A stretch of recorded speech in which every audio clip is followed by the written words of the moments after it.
Hello again, everyone. Edwin Learnard back once again. In this YouTube astrological segment, I'm going to be giving you my Aries March 2019 horoscope forecast, part 1 of 2. And yes, this does apply and pertain to the Sun, Moon, and Ascendant. Anyway, first thing up is as far as March goes, the Sun will be in Pisces from the 1st until the 20th. So the 12th house is what will be emphasized and highlighted. So at this time, there could be a strong concentration of energy, focus, and attention on limitations, restrictions, those less fortunate, such as the oppressed, the homeless, the impoverished, the hungry, hidden adversaries, self-undoing, and really also solitude and seclusion, and perhaps an aunt and uncle. Now, given this is Pisces energy, this may be done with a lot of compassion, a lot of idealism, a lot of philanthropy, and really, especially with those matters connected with those less fortunate, a lot of altruism and compassion and empathy as well. There may even be some intuition that may be involved as well. This could also be a focus on deceptive or duplicitous 12th house people. I mean, it could be an aunt or an uncle. It could be somebody that might be less fortunate than yourself, or even somebody in a 12th house profession, such as somebody that might be in the metaphysical, such as astrology or spirituality.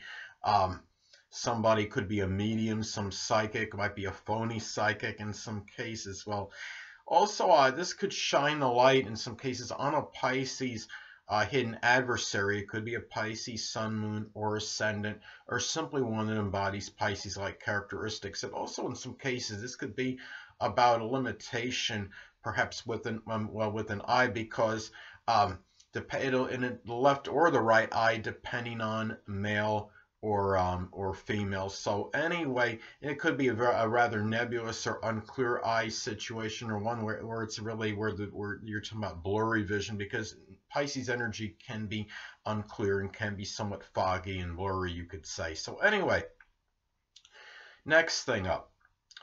As far as March goes, the Sun will be in Aries from the 20th until the 31st, so the first house is what will be emphasized and highlighted. At this time, there could be a strong concentration of energy, focus, and attention on self-interest, new beginnings, making first impressions, the physical body and appearance, and especially if this is actually literally the first house in one's natal chart, early childhood, and really this is and given that we're talking about in Aries energy, this may be done with a lot of aggressive and assertive and very forceful energy, very spontaneous, yet it could be impatient and impetuous as well, and also perhaps spontaneous at the same time. There could even be some pioneering energy. This could be where you might have a lot of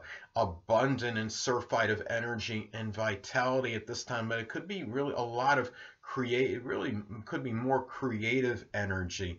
And this could be injected into perhaps Aries-like things. It could be such as maybe expressing this through carpentry or welding, perhaps, and perhaps with fire as well. And I'm not saying, I mean, fire, it might be kind of hard to do something creative utilizing fire, but let's say, for example, somebody's like working with forensics, or a forensic investigator, and they're trying to recreate a scene that involved a fire, and this could be something where there may be some creative energy used with that. But then again, that's not really something that really it's hard for me to anyway to think of creative ways as far as that goes. So anyway, well, and also in some cases, this could shine the light on some Aries physical issue. It could be something connected with the head, the face, or the skull. There may be perhaps it could be headaches as example. There could be something Aries related at this time, especially, of course, a lot of this could be predicated and dependent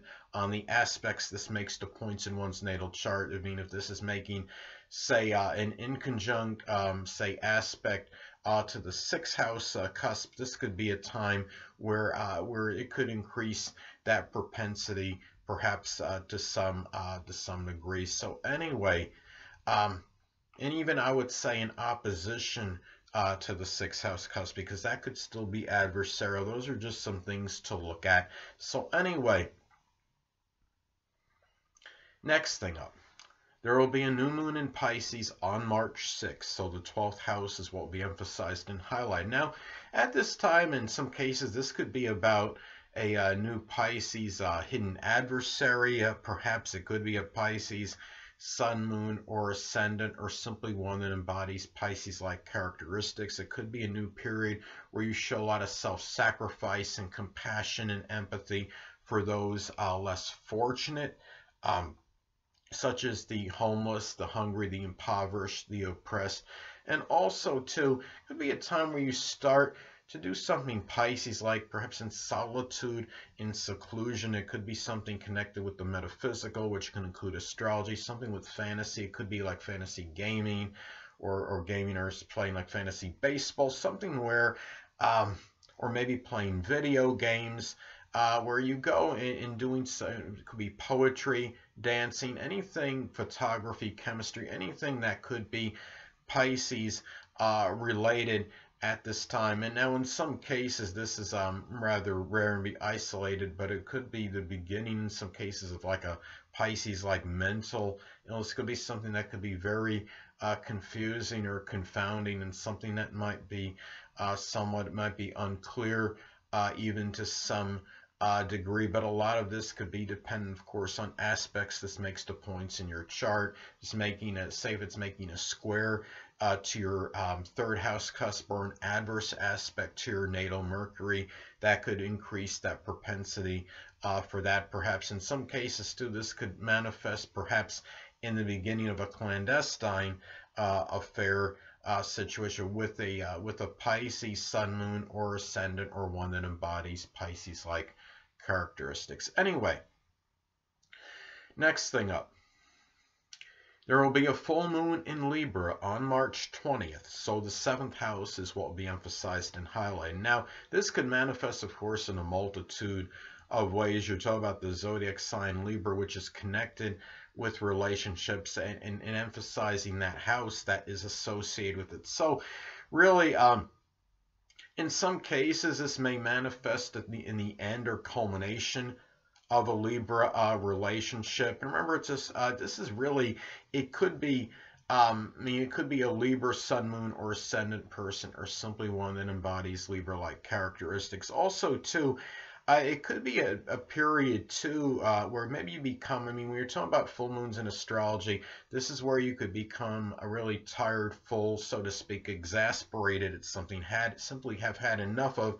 It could be a time where you might become tired, full, or exasperated. Maybe it's some superficial charm from somebody you're in a partnership with, or it could be a significant other, it could be a grandmother, it could be somebody that might be overly ambivalent, indecisive, and not wanting to make waves. It could be something too where where really the time maybe where you've had where you've expressed a lot of tact and diplomacy, and tried to say things in the right manner, maybe with a significant other, and maybe even somebody that might be an open enemy or adversary. That's a time where maybe it's come to an end, and maybe there's been some peaceful negotiations that you've tried to attempt that have come to an end, and it's time where you feel either part ways, if it's safe, it's a significant other, or if it's an open enemy and something that you need to settle legally. That may be the time where you may decide to do it. Remember that this full moon is really,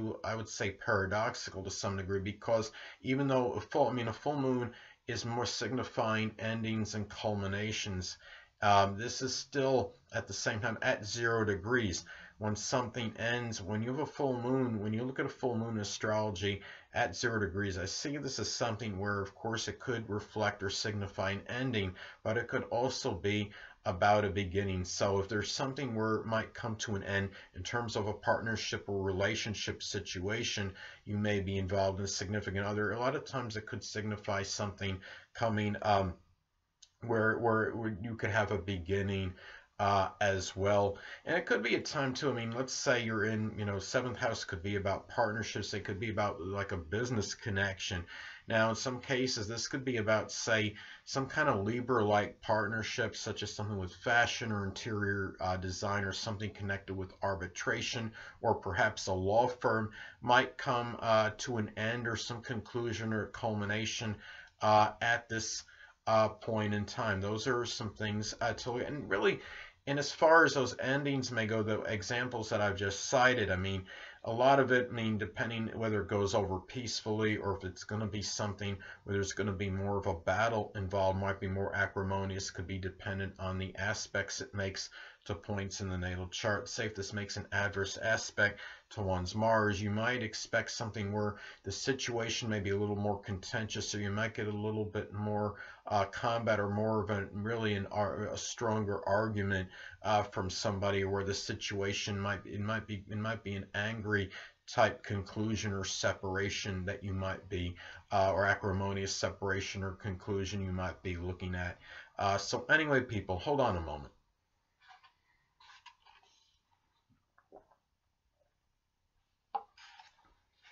Sorry about that, I'm back. Anyway, well, next thing up is Mercury will be in Pisces. So the 12th house is what will be emphasized and highlighted. It will be retrograde from like the 6th until the 29th of the month. So it's going to be retrograde really for the majority of the month of March. Now, at this time, this could manifest perhaps in ambiguous cryptic communications, perhaps with an aunt or an uncle. It may be people that are prominent in your private life.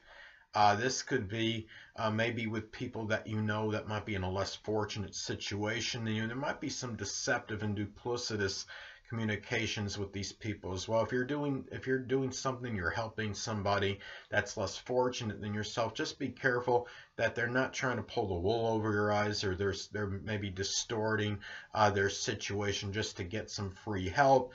And this could, given that it's going to be retrograde for the majority of the month, there may be a little bit where you're doing a little bit of review about matters such as these. And really, also too, and it could be about a lot of idealistic thinking in terms of helping those less fortunate, or doing things that are matters connected with overcoming your limitations and restrictions, perhaps. And really, and it could be a lot of fantasizing about really in private at this time, in solitude and seclusion. Now, in some cases too, they may be isolated somewhat, but remember that Mercury can also be about thieves, and you're talking about the 12th house in Pisces. This could be, in some cases, where thieves may cause some secret sorrows with you, ones that are very deceptive, and ones that might have been posing as some kind of friend, perhaps.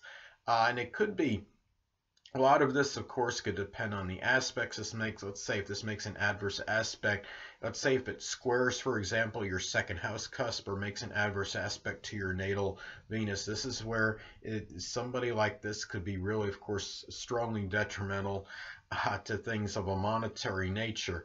So, I mean, those are some things to look at as far as that goes. And you might, too, when you're talking about really this energy, again, you're talking about, given that it's going to be retrograde for the majority of the month, a lot of reviewing about things that could be you might feel are somewhat unrealistic, and trying to and really going thinking about what's fact and what's fallacy regarding 12th house matters, and what might actually be self-sabotage, perhaps, as far as things connected with you and your limitations. So anyway, next thing up, as far as March goes, Venus will be in Aquarius from the 1st until the 26th, so the 11th house is what will be emphasized and highlighted at this time.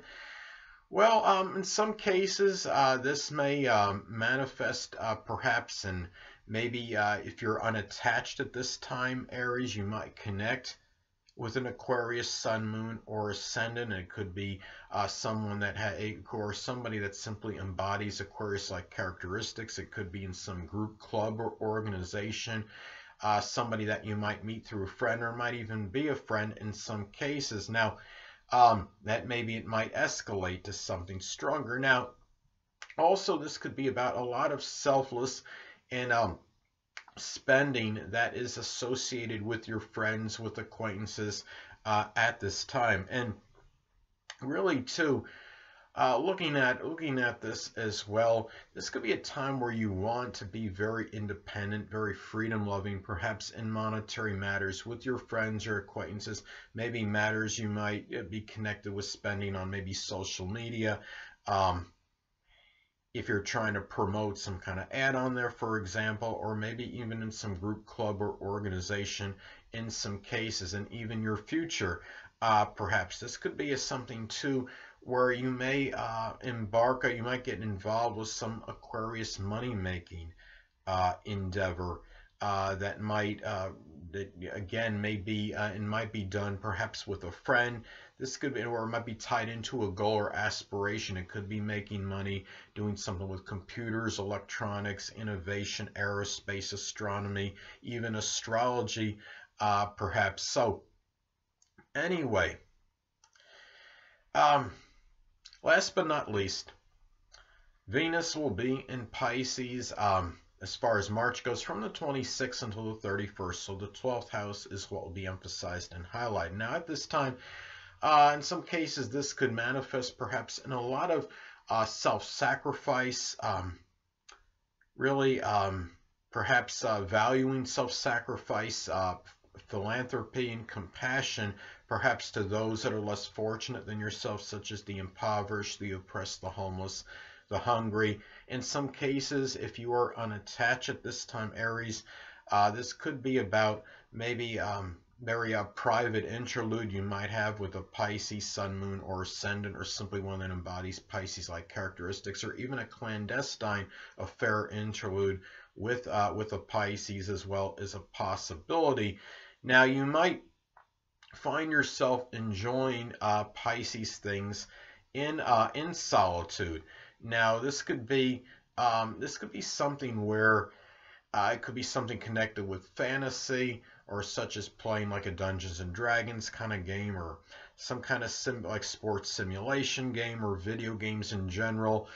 Something where also too, some cases this could manifest too in financial limitations, and it could be because of unrealistic spending, or maybe being deceived by others, and maybe succumbing to some financial fraud, or some kind of con people or con men or what have you. Some kind of phony investment, somebody saying, well, you can invest in my company, and it doesn't exist, and maybe you're at a loss because of that. So those are some things, I mean, to look at as far as this goes. This could be something too where you're talking about Venus. Venus could be about feelings, and if it's in that being, you're talking about the 12th house being emphasized and highlighted, you might have certain limitations and restrictions in expressing this at this time. So, and also maybe matters of the heart and romantic situations. It could be, even if you might be involved in a relationship, it could be with a Pisces sun, moon, or ascendant, or one that embodies those characteristics. It might be some limitations or restrictions at this time, and might be tied into some secret sorrows as well. So anyway, people, that'll conclude this YouTube astrological segment for my Aries March 2019 horoscope forecast, part 1 of 2. Stay tuned next time, where I'll be giving you my Aries March 2019 horoscope, part 2 of 2. Two things I want to get with you on before I head out. Firstly, the stars may impel but do not compel. And secondly, never isolate any single astrological element, aspect, planetary placement, position, configuration, influence, or what have you, and make an analysis of a person, astrologically speaking, based on this alone, because astrologically speaking, the person is the sum of all their components in their natal chart, and not just one. Until next time, people, stay well.